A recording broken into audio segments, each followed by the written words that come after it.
Hello, I'm Brooke Hash. Earlier this year, I had the privilege of traveling with photojournalist Jessica Farley to Washington, D.C., where we experienced a once-in-a-lifetime trip with our local veterans. It meant the world to me, and even more to them. This is the Honor Flight Bluegrass.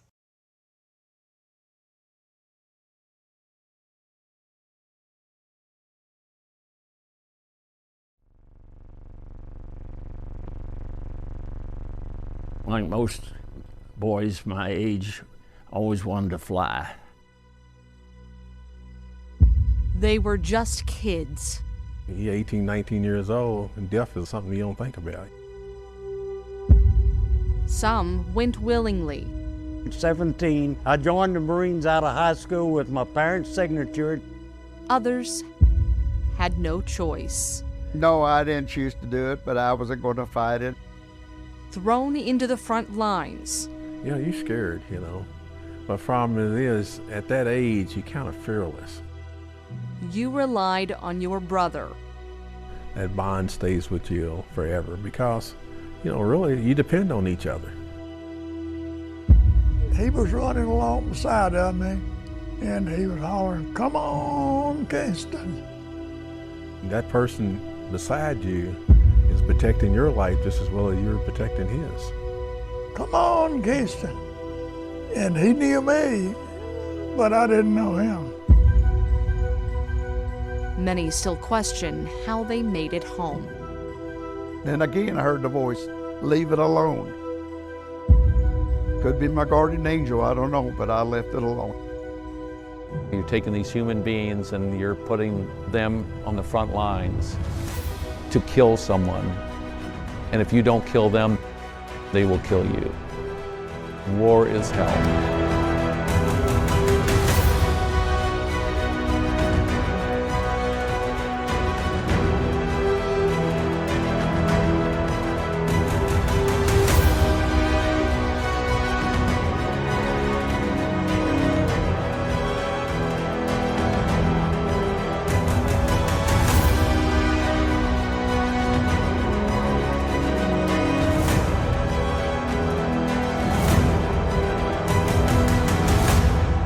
The Honor Flight, a salute to service and sacrifice.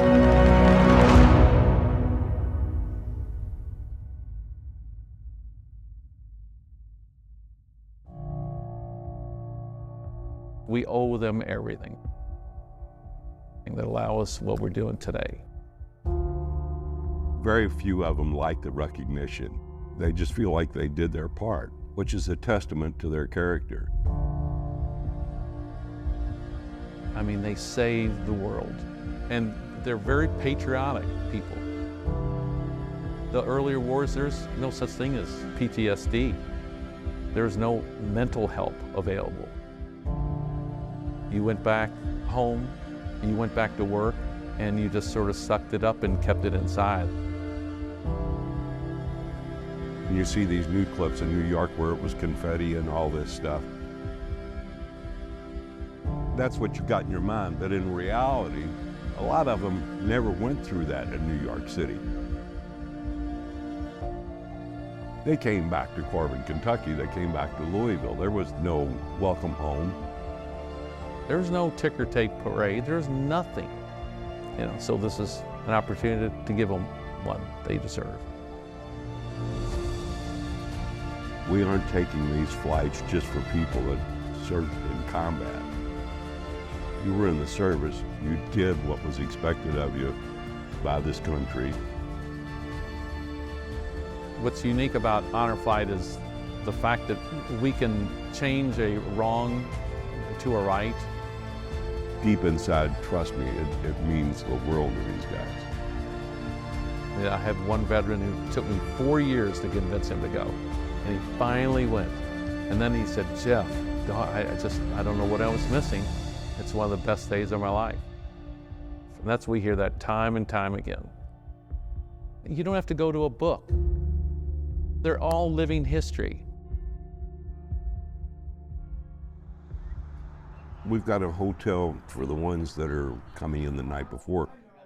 They're nervous, anxious about what to expect, what they should be doing.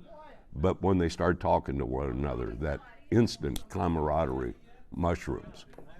I just talked You're too quiet. Here's some chips and stuff, and bean dip, whatever that dip is. Get some of it. I don't want to ruin my supper. I ain't gonna ruin my supper. There's something that you can't explain, that there's this brotherhood. It's very well respected, and it just happens. What are you looking forward to Oh, tomorrow? just seeing the stuff. I haven't seen Anything it. in particular? I've been to Washington several times, but it's way back there when I was flying. Right, you know. right. It's different. But is there anything in particular you're looking forward to seeing? No, just I hope they have something to eat. I'm sure they're going to feed you. I like to eat every now and then. World War II veterans, we're finding more and more in the rural parts of the state. Richard Collodi is still living at home in Slaughters, Kentucky. He's 98 years old. I was in a Grumman Avenger, TBF. That's the toughest job in your days. I know I flew over 100, but how many I don't know. I lost my sea bag coming home. They lost it someplace between here and those 12,000 miles out there. I flew one time in March of '43. I flew 9 bombing missions in 3 days, 3 times a day. When we went to a bombing mission, we'd carry a 2,000-pound bomb. On airstrips, buildings, ships, anything that you needed to take out. Mostly, the first thing you took out was the airstrip, so they couldn't take off and bomb you, which they were doing every day too. You got to remember, they were bombing us just like we was doing them. You went looking for guys that got shot down. You went looking for mines put in the harbors or bays. We still lost about 30% of our squadron. We lost 6 planes and 18 guys on one flight.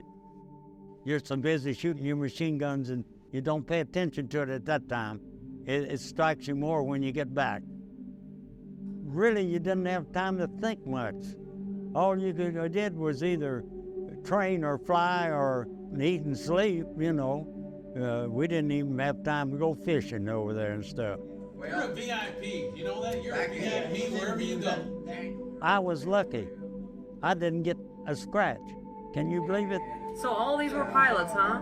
I was in fighter planes, which has only got one seat. A couple of the crashes got my attention.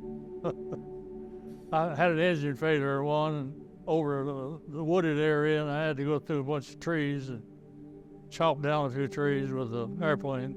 I rode it into the ground and jumped out and run. That's you right there. Look at you, handsome young man. Gosh, there's only one Paul Jones out there. All the chicks were chasing you. I mean, check that out. He loved this part. I bet you did. He is the youngest 100-year-old I have ever met. He is so energetic. What a fabulous man. Wow, that's a great I know. look at that photo. That's the plane I flew with Ted Williams. Really? Yeah. You and Ted Williams in that. Ted Williams, the finest baseball hitter that's ever been known. Boston Red Sox. I looked out and got him as my instructor, and he could fly an airplane just as good as he could play baseball. Best pilot I've ever flown with. Closest friends you ever have is your military buddies, especially those you fly with. They were my closest friends. It was my squadron buddies. When we fly wing on wing with each other, we know what everybody's thinking, and it entails a fellowship that is different from any other friendship you ever have. Is in the service, because you depend on each other so much. And I'm looking forward to seeing them. It's not many World War II people left. We're just walking amongst history and heroes.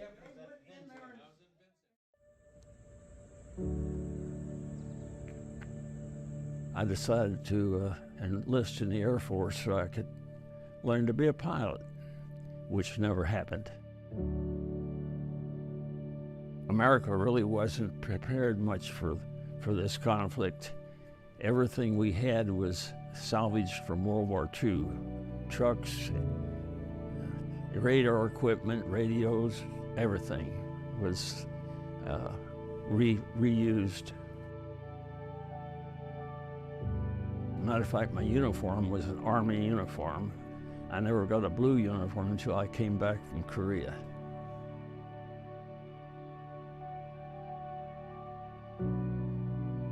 Strangely enough, Seoul is close to, as you know, what they call the 38th parallel.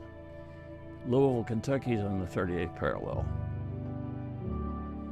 And when I got off the plane, I didn't know where I was, how close the war was, or anything else. The administration building was right in front of us, and it was full of bullet holes and shell holes. And so I thought, you know, here I am.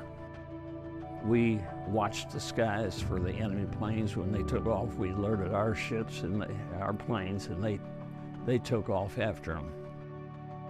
But I never experienced cold as I was in Korea. In North Korea, U.S. troops are fighting in one of the coldest battle areas in U.S. history. Of course, I was living in a tent, so that kind of made it come to life. I think it was about 9 months training back in Illinois, and I was there for a year. That was the normal.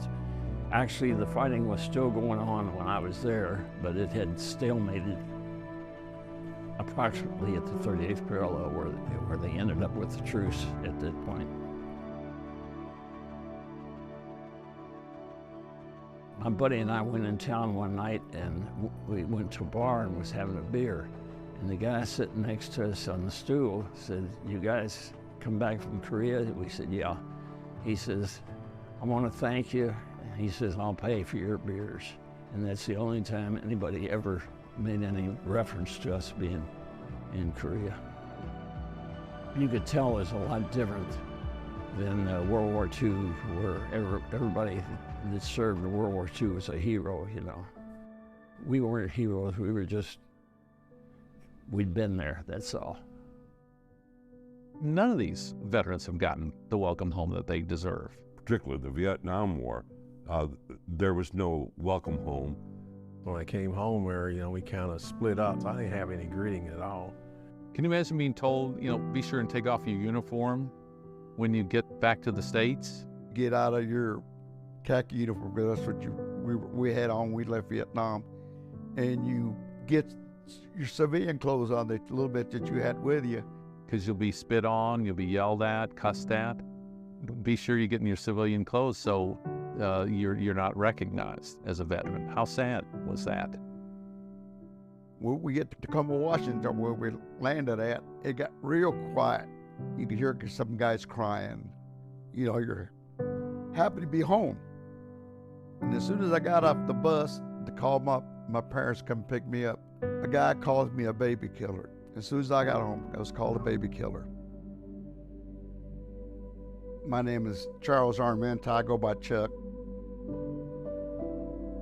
I was in the Army, and I was drafted in '67. And I wanted to go to airborne, and they said, "You don't have time. You got to go to Vietnam and let some of those guys come home for Christmas." So I spent Christmas in Vietnam that year. There was like 6 months and never did see no action.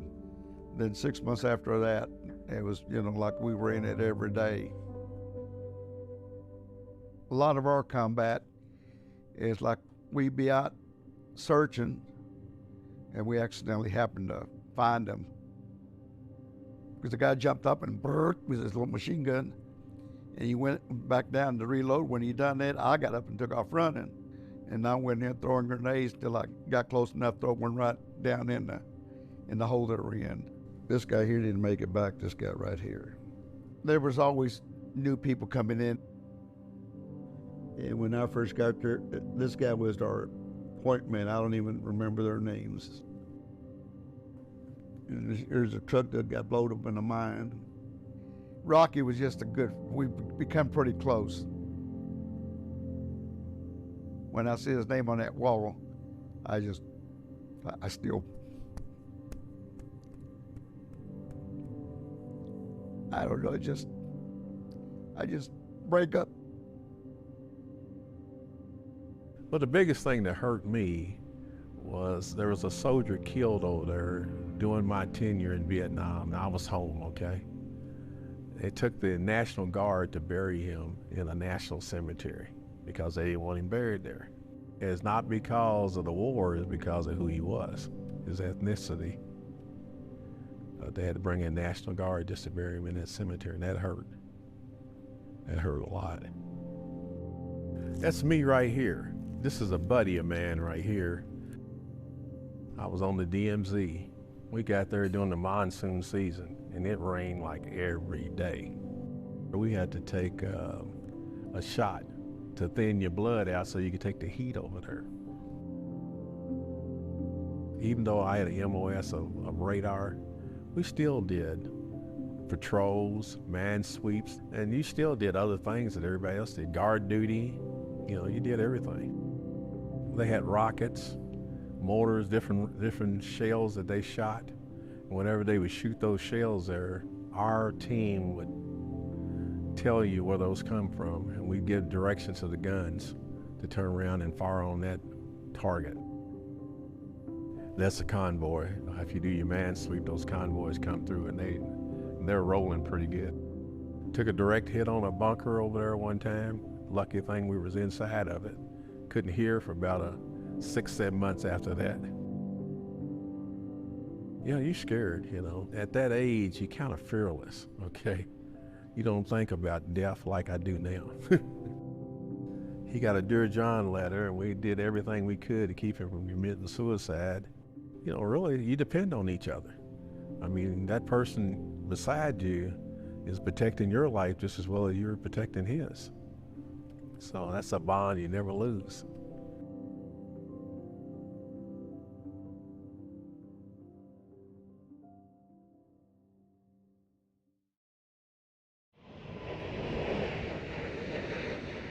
Wartime veterans are heading to Washington, D.C. WHAS 11 has the honor of flying with them. Good morning, sir. Good morning. Morning.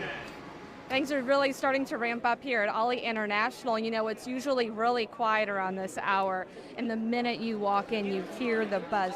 Thank you, sir. Appreciate it. Veterans from World War II, Korea, and Vietnam are all here. They're getting ready to be checked in and waiting. We have Ladies for Liberty who will be singing with us. You sense the excitement. The reality is we've been working for months on this, and all right, it's flight day. Is there anything that you're expecting to see or hoping to see when we get to D.C.? Well, I like to see the real Vietnam veterans war. I've seen the one they travel around with, but I've never seen the real one yet. They have a schedule that I don't think I'm going to be able to maintain. You go all day, and they've got everything scheduled to the minute. You ready? You look like you're ready. I think they'll have to carry me home. We had 15 Korean War veterans, 5 World War II, which is unheard of, and then about 60 Vietnam veterans. So, I'm ready, but I'm not ready. I feel great. I feel like I'm gonna meet some other veterans on the way up. Thank you for your service. And get to see DC. Haven't seen DC in 50 years or better. Our goal today is to make this one of the best days of their lives, give them the welcome home that they deserve, that they probably did not get during those eras. Let's give a round of applause for all the volunteers who helped put our flight programs together. I mean, that's a lot of work involved. Some veterans use wheelchairs throughout the day, some don't. Some don't want to use them when they should. Well, you look even better. I'm so glad we finally get to go on a flight. We want to take several pictures all day long. Okay. Okay. He's special. Honor Flight was based on flying World War II veterans. And so it made sense to get the Ladies for Liberty involved because their songs are World War II era, like the Andrews Sisters and so forth. And the World War II veterans just loved them. So it's a perfect fit.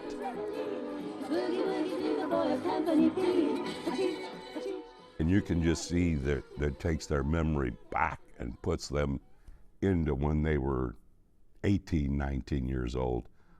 It's a big thrill for them. And over the last couple of years, we're slowly transitioning to more Vietnam veterans. But they still are, they're also transitioning their tunes to another era. And you heard this with the 60s and 70s songs, which is just great, and they're just fabulous. And they volunteer their time to do this too.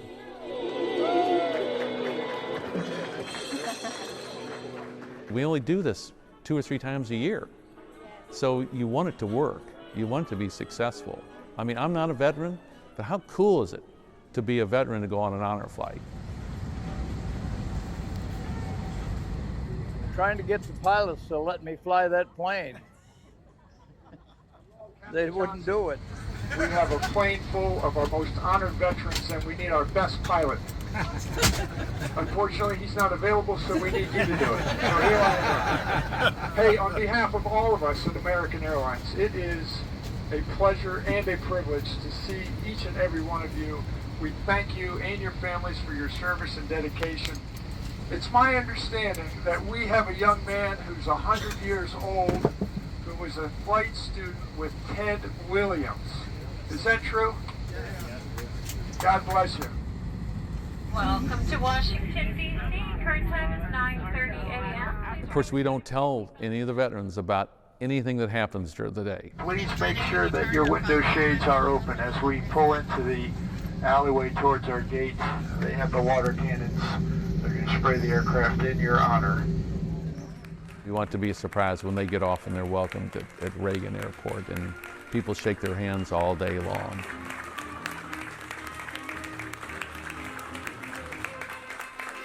This is an honor seeing these veterans that came before me who served in these wars. I just happened to be walking by and saw this. I've never heard an honor flight before, but I really do appreciate everything that you guys are doing for these veterans. They sacrificed a lot, and I appreciate it. I've talked to veterans. I must have shaken my hand 100 times. That's never happened to me. It's just so exciting. These guys paved the way, and some of these guys actually served in the same types of units that I was in. It's a once-in-a-lifetime opportunity for me. We lose 150 World War II veterans every day in the United States. But we're fortunate to have 5 on our flight, which is highly unusual. Jack, are you at 94 or 5? 94 and a half. 94 and a half. When you walk up on the World War II Memorial, it's majestic. World War II, you know, we won that war. It's very patriotic, a lot of smiles. There's a huge line of people waiting to sign up on December 8th. They attacked us. I want to do my part. So they signed up. Over 16 million men and women serving in World War II. We lost over 400,000 servicemen. I think we should all honor these people that were willing to do that for their country. It's as simple as that. They say it's bigger than it looks on TV. That's what I'm kind of curious. It's big, you know. I know a World War II veteran, I think he's still alive, who was on Iwo Jima. I've been after him, I think, 4 years to get to go, and he will not go. He said, I just can't, I can't. It's going to bring back too many bad memories. I can't go. I am so impressed with this statue because of what it meant to the men on the aisle. And this has been my high point of the day, is to see this person. What's it mean to me? Yeah. We kicked their asses. That's what that means. Yeah. It brings it all home. That's awesome. Yeah. People just don't understand. It means a lot. It's moving because you think back of what the men before us, what they sacrificed, just like the men in our era sacrificed. They did the same thing that we done. We followed in their footsteps to try and keep freedom going on. From the mountains to the prairies, to the ocean, white with foam. God bless America, my home, sweet home. God bless America, my home, sweet home.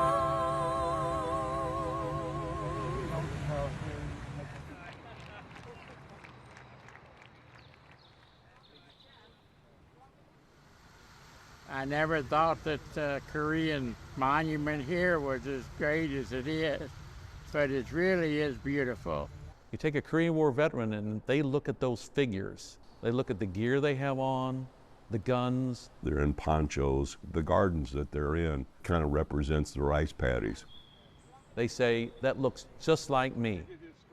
Well, there was one there that I swear, I think the sculptor must have sculptured my face onto it. Harry Brashfield. He had a wife and a young girl. I'll do it again for you if you want me to. And that's all I know. As a prisoner of war, they were together. I was with him when he got shot. Is he the one that had a message for his wife when he realized he wasn't going to make it? Yeah, I called her and I wrote her a letter when I come home, and I told her that I wasn't the one to notify her and tell her. But I said, your husband will not be coming home alive. Old memories. You forget some of them, but most of them you don't forget.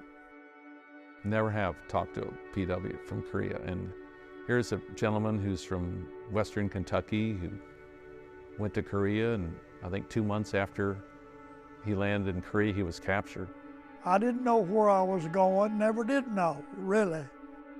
I caught that train when my time was up, at home. He told me, he said, Kingston, you'll be going with K Company, 1st Cavalry. I looked at him and I said, where they at? And he said, between here and the 38th parallel. And I said, well, how will I get there? And he says, you got 2 feet, ain't you? That's what he said. After I got in my sleeping bag, I was laying there looking up at stars, I heard a pistol shot. And when that pistol shot went off, well, that's when the Chinese attacked us. I come out of my sleeping bag, got my rifle, and I started back down the trail. My first sergeant, he got shot in the hip. I helped get him in a hole to where, it'd be safe. And I was digging my foxhole, and this guy come by. He says, you want me to help you dig that hole? I said, yeah, if you want to. And I said, I'll share it with you. And I didn't even know his name, still don't know his name. They shot a rifle grenade, and you could see it coming, They don't travel too fast. I hollered down. He evidently didn't hear me or something. And just as he went up with that load of dirt, like that, that bullet hit him right like this and just tore him completely in two. Throwed it up on the bank behind me, And it knocked me down in the hole. I don't know how long I was down there. But anyway, when I come to, I come back up and I was trying to get the rest of this guy's body out of the foxhole and put it up on the bank where the rest of his body was. And this guy come by and said, aren't you going? Just like that, and I said, going where? He said, they give orders to retreat. He says, come on. He was running along the side of me, and he was hollering, come on, Kingston. Come on, Kingston. And he knew me, but I didn't know him. When I jumped off into the river, I didn't see him no more. I don't know where he was. He must have been an angel or something. We made it until the 18th of November when we got captured. The Secretary of the Army has asked me to inform you that your son's name has appeared on a list provided by the enemy of those captured. When he put that pistol on my head, I just said, "Shoot, damn you." I was scared. I didn't know what in the heck to do. And he uncocked his gun and says, "We don't shoot you, we treat you." He sent a Christmas letter home saying, "I'm just a little boy lonely for my mom and dad." He spent his 19th, 20th, and 21st birthday in a prisoner of war camp. And I can't imagine. Well, I just kept faith. He was there until the end of the war. Hi, Mom and Dad. Never so happy to be an American as today. Your prayers have been answered, and I'm on my way home. I was the only Lyon County veteran that survived the Korean War. We had a Russell Kingston Day. They had a parade. Yeah. It was a happy day, I know that.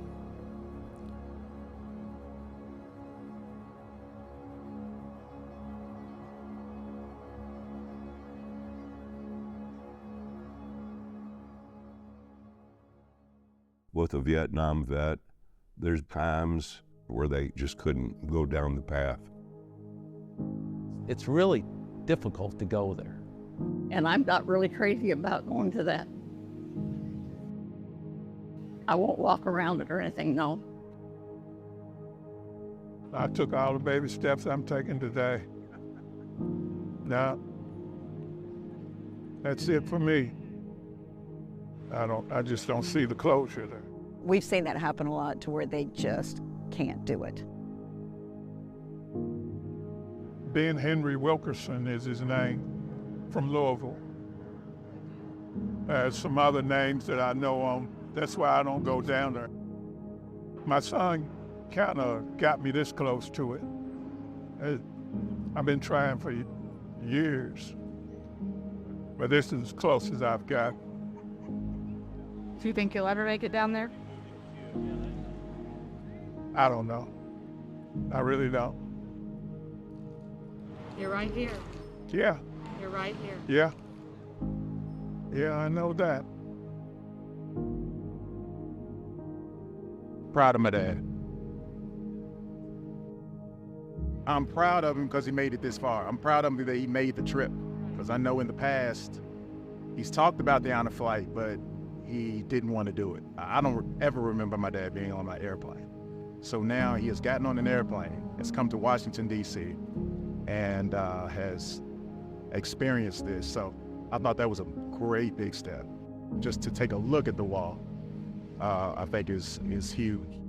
And see all these names, people that gave their life for our country. Pretty amazing. As many times as I've seen pictures of the wall, the mere size of it is what took me in. There's 58,000 names on this wall, and there's 58,000 stories. It's surreal that many people died in this war. Each one of them had a life story that was cut short and stopped. There is no more continuation. Well, it's somebody's son, somebody's child. Average age is like 20 years old. Every one of them did not make it home and could not be living like the rest of us who did. I wanted to cry, but I held back. John Tony, Lionel Glover, Stephen Hicks. We lost all three of them. We were overrun, and they got killed the same day. I had to come up to get the closure. I had to do it, and I finally done it.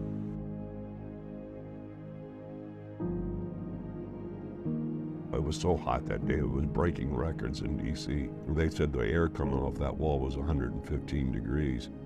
But still, when you could almost feel the emotion coming out of the wall.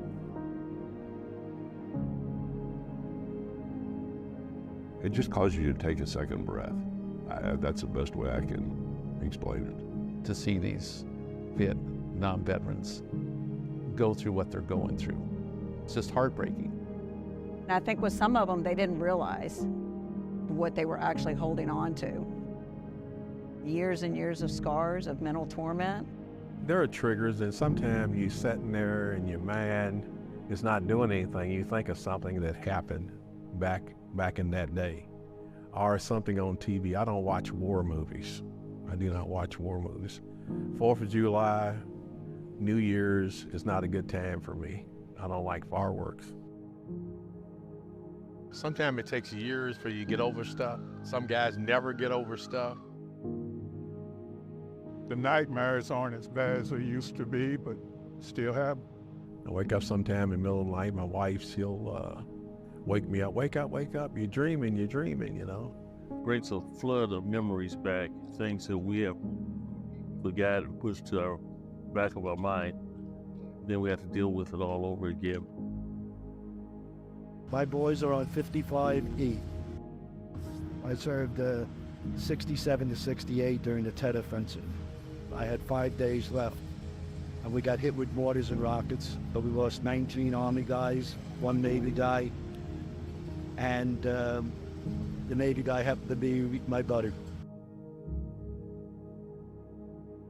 Across from the Vietnam Wall, there's a statue of 3 soldiers, and those 3 soldiers represents the ones that did come home, overlooking the wall. So the ones that they left behind are never forgotten. What I like about it, it gave me bonding time with my son, and pretty much answered all his questions. And I know right now he says he does not necessarily feel closure, but I'm hoping in the future it may bring him a little peace, maybe a little bit of closure as well.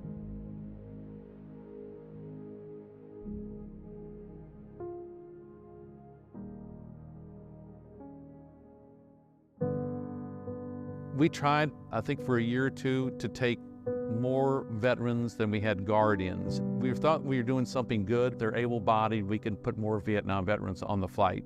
But we found out that everyone really needs that emotional support. We thought, no, that isn't fair. We had a couple of Vietnam veterans sit by themselves, two together. And I'm thinking, this is wrong. We should have a guardian with every veteran who can support them if it's really difficult emotionally. You've got someone you can talk to and confide in. Our guardians are a mix. Probably 70% of them are family members. So it's a grandson or a son or a daughter, but we have the volunteer guardians. And so that's complete strangers. Meeting Quincy, I had never met him before, and he is just awesome. I feel very honored. From what I can see, they end up friends by the end of the day. It's overwhelming, it's emotional, and to see their energy, and they've stayed up and gone through all of this, and it's inspirational, and it's emotional, and I've had many tears.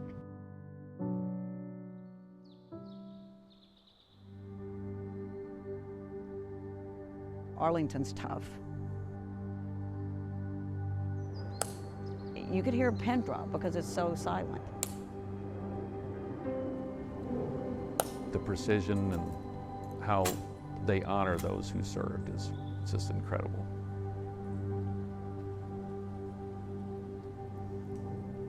It's about those who didn't come home. Arlington just has the highest respect, absolutely the highest respect for that tomb, and is going to make sure it's guarded, it's taken care of. Ladies and gentlemen, may I have your attention, please? I am Staff Sergeant Hasso of the 3rd Infantry Regiment, United States Army, commander of the relief, Dome of the Unknown Soldier. It's just sacred ground. The ceremony that you are about to witness is the changing of the guard. In keeping with the dignity of this ceremony, it is requested that everyone remain silent and standing. To know that there's so many unknowns out there, I can't imagine being a family member not knowing what's happened to your loved one. Reason. Oh. Just the sacrifice, we'll never get it. We'll never understand it. We just won't. Because a lot of people now, they don't know what's at Arlington. They don't know the bloodshed at these other memorials.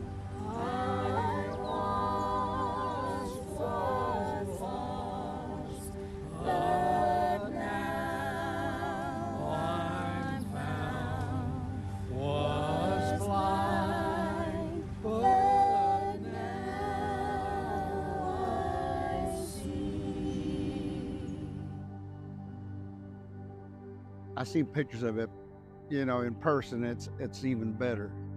And I understand what it represents, the missing man formation for sure.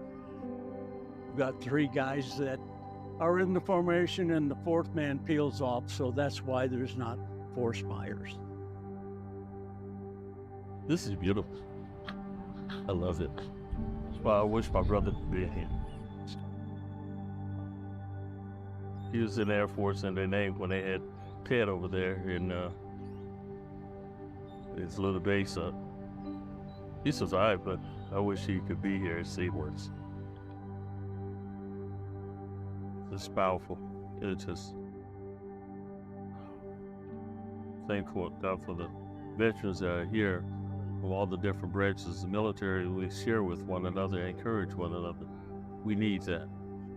Life the way it is today with our health declining and also dealing with family matters and our children growing old, and even some of us burying some of our own children.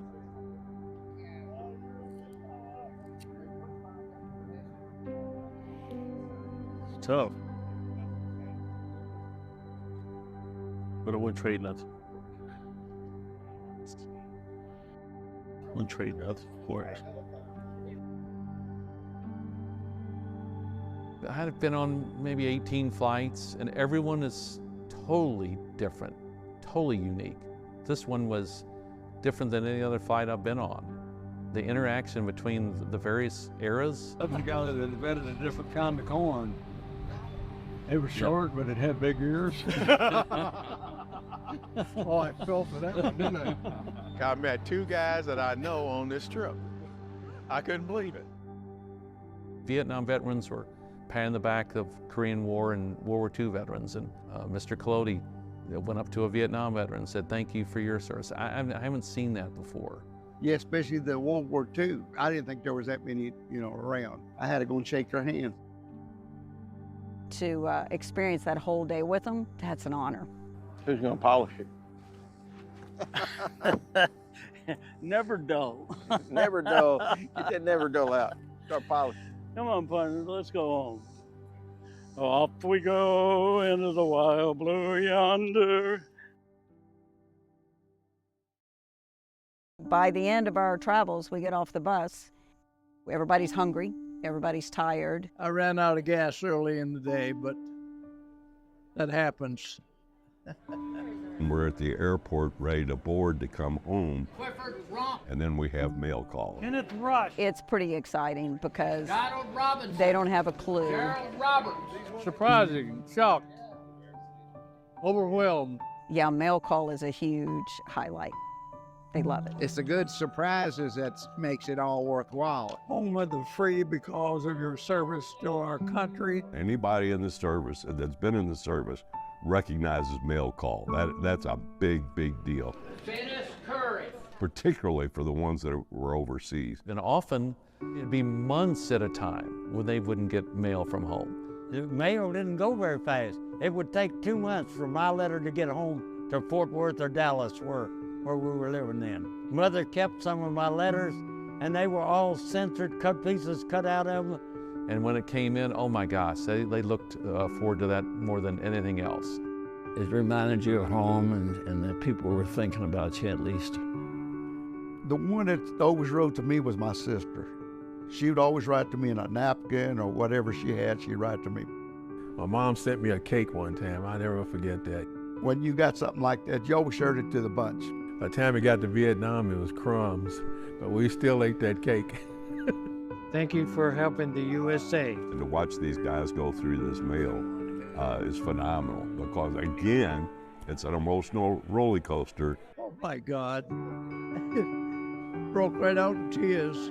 They're going to be crying, they're going to be laughing, they're going to be chuckling, and you're watching this go all over, you know, with almost 100 different veterans. It's too much. Cards from everybody I know, apparently. Dear veteran, thank you for your service. I think their favorite cards are the ones that the kids make. Must be a 5 or 6 year old, maybe. Wow.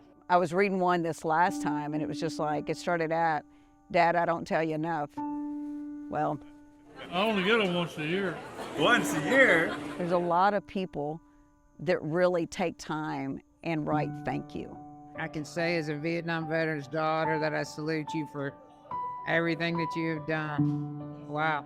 Now, I hope you enjoy the honor flight and want you to know how much I appreciate your service to our country. Thank you for your service. Duff, Allen, Central, Elementary, Eastern Kentucky. I'm impressed that I'm on their list. Thank you so very much for your service. We've flown over 2,500 veterans since we started in 2008. Some have been waiting a long time. So there are thousands in Kentucky. I wish we could fly them all, but we just can't do it. We fly World War II and Korea veterans right away. They go on the next flight because of their age. But the Vietnam veterans, we probably have about 300 to 400. I generally say there's a 2-year wait. And the only way we can fly is through donations. The whole thing with honor flight, there are no salaries. Every dollar that we bring in is going to get another veteran to their memorial. There's so many more stories to tell. There's so many more veterans to honor. My dad was a World War II veteran. He was a co-pilot on B-17s and B-29s in 1945. I'd give anything to fly with him. I tell you, when I see veterans able to fly with their sons, it means a lot. My dad would be 100 years old now. So when I see a 100-year-old like Paul Jones or a 98-year-old, I see my dad. And, you know, he's part of, you know, the greatest generation.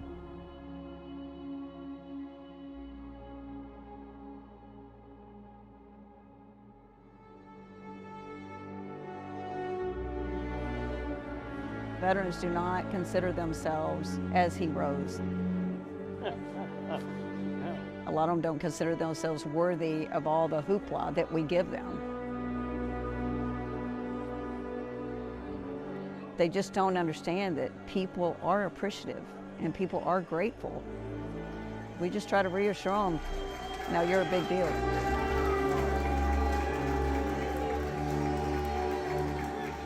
We're not through yet.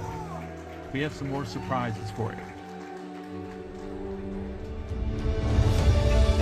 When they round that corner, they hear the crowd. To watch these faces on these guys get off that plane and walk into that wall of people, kids in Boy Scouts and Girl Scout uniforms saluting,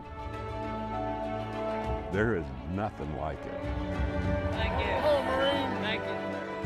This was just an extremely emotional day because I know that my father was not welcomed home like this. The relatives that fly in, you know, whether it's grandchildren, nieces and nephews who come in to the welcome home. Drove 12 and a half hours today just to be here, to see Dad. It's a surprise. They have no idea they're going to be there.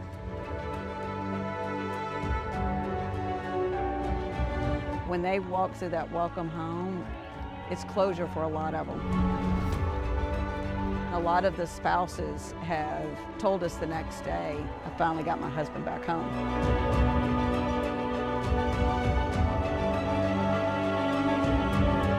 So you see tears, you see laughter, a lot of handshakes. It's something you don't forget, that's for sure.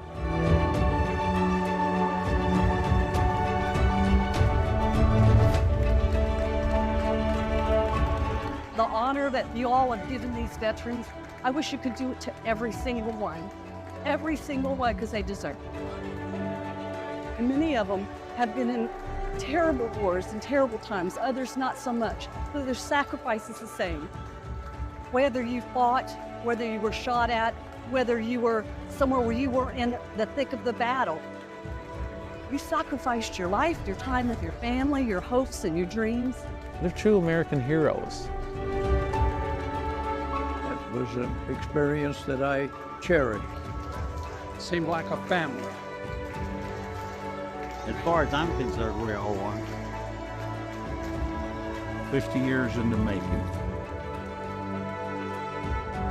I felt I was truly welcomed home.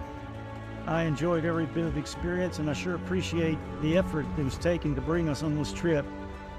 It's something that's be with me the rest of my life.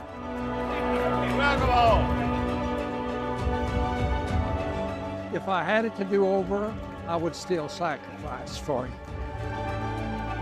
They don't owe us anything. We owe them everything.